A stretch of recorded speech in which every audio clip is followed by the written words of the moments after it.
Olá, sejam bem-vindos a mais uma videoaula do Instituto Monitor.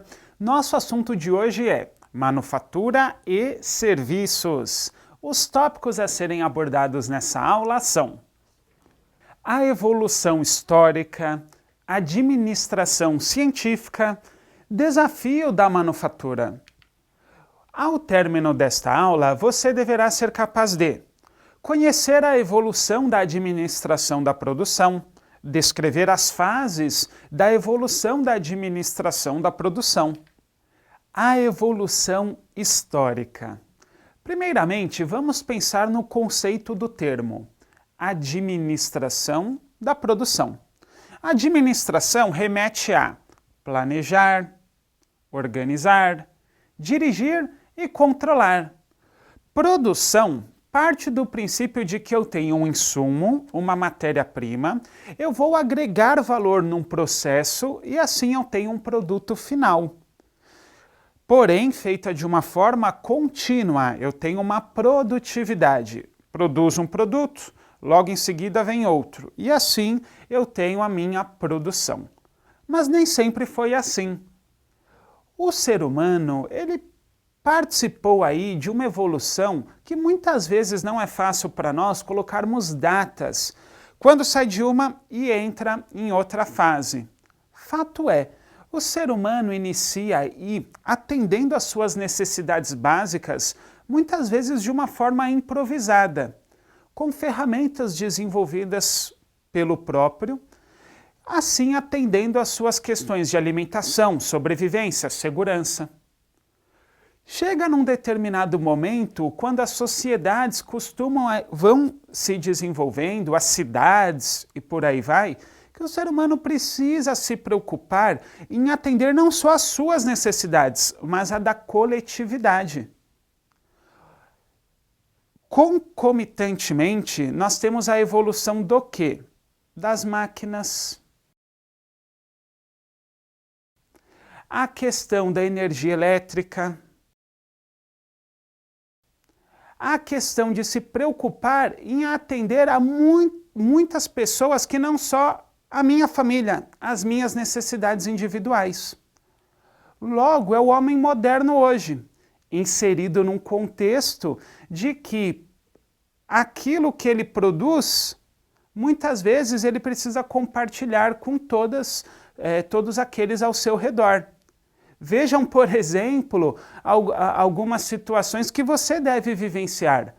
Nós hoje vivemos em condomínios, nós hoje vivemos em organizações. E o homem moderno, ele hoje se encontra em que situação?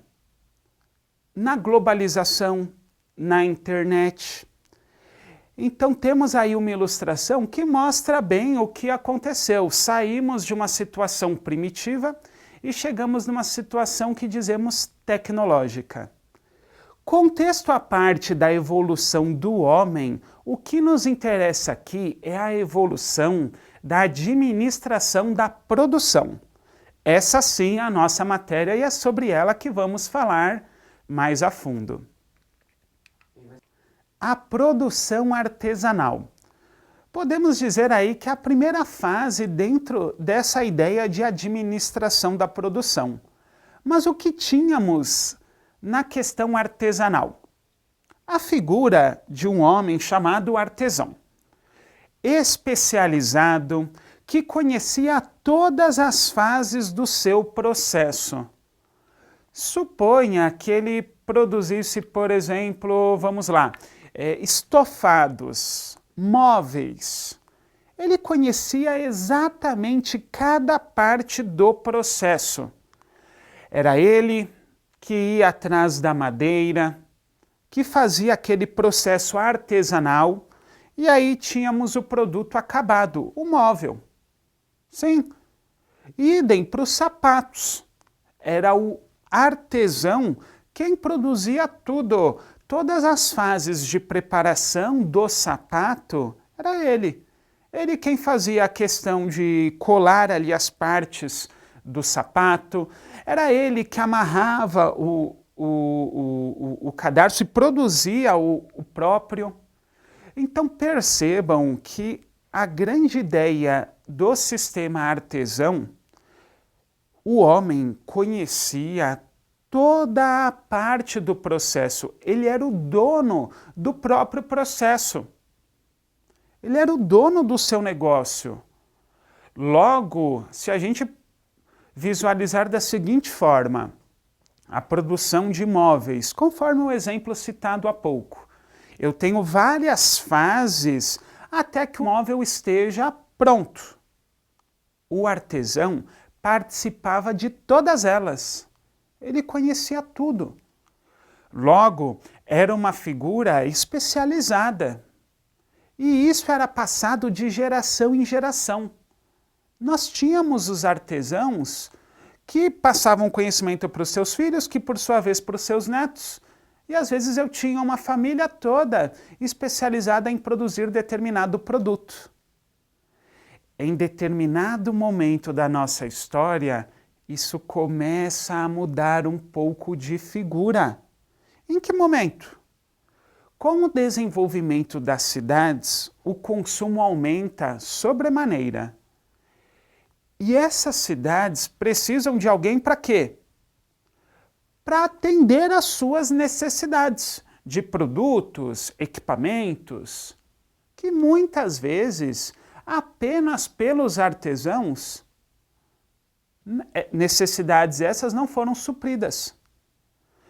E assim eu preciso me preocupar com um sistema um pouco mais o quê? Organizado, menos improvisado, que consiga atender às necessidades das cidades, então, em desenvolvimento de uma forma mais rápida. Aí partimos para um segundo momento. Sistema fabril.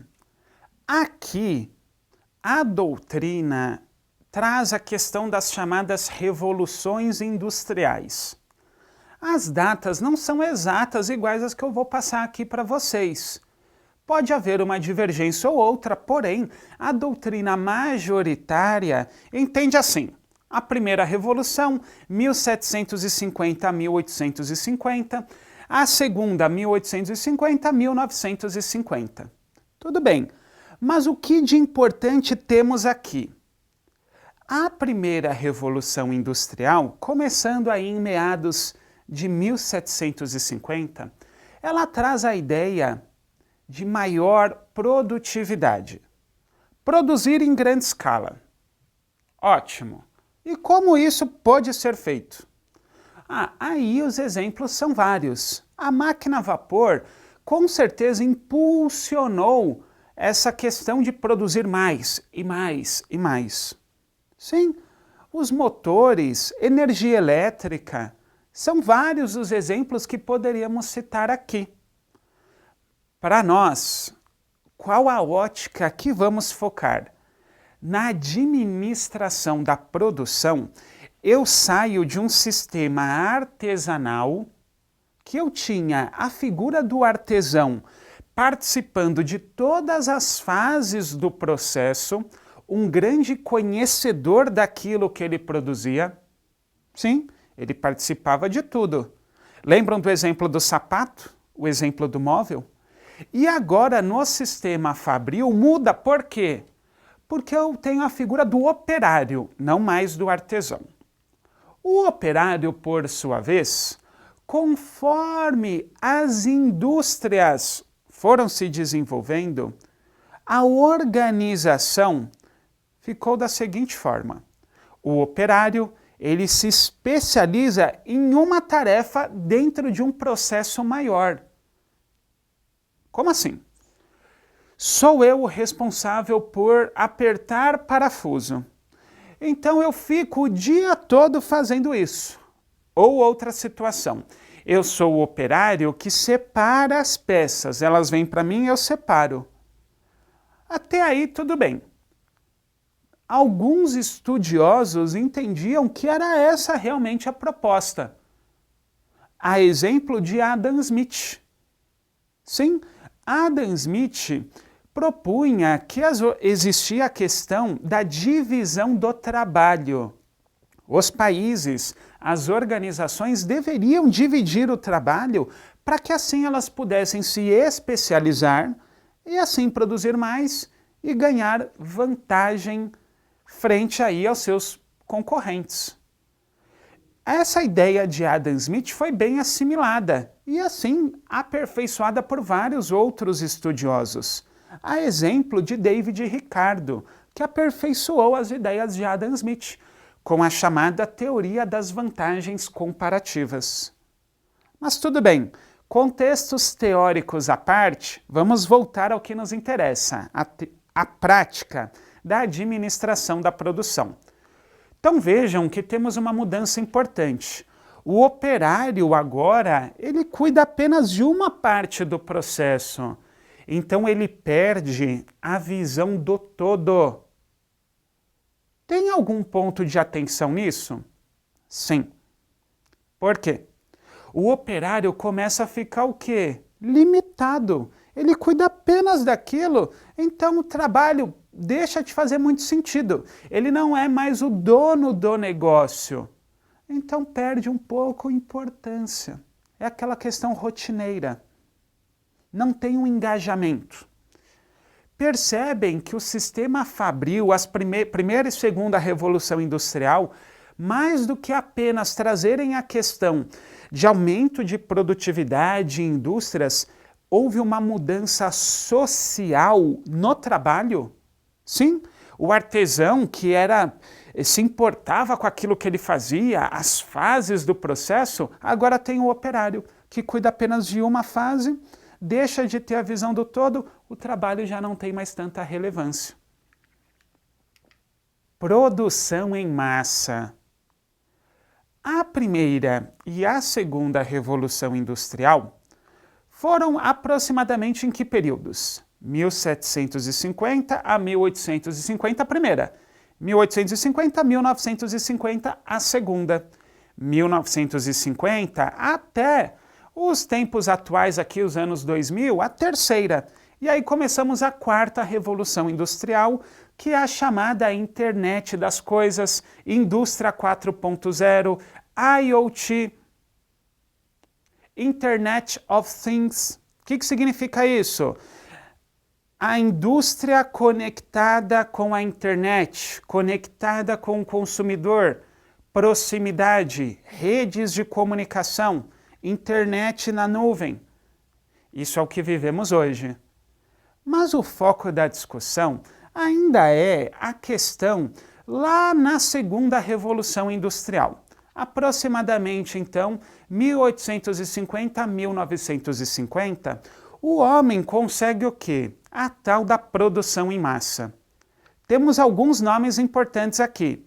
Frederick Winslow Taylor, Henry Ford, Henry Fayol, o casal Gilbert. São alguns nomes importantes. Vamos entender, num primeiro momento, Frederick Taylor e o casal Gilbert?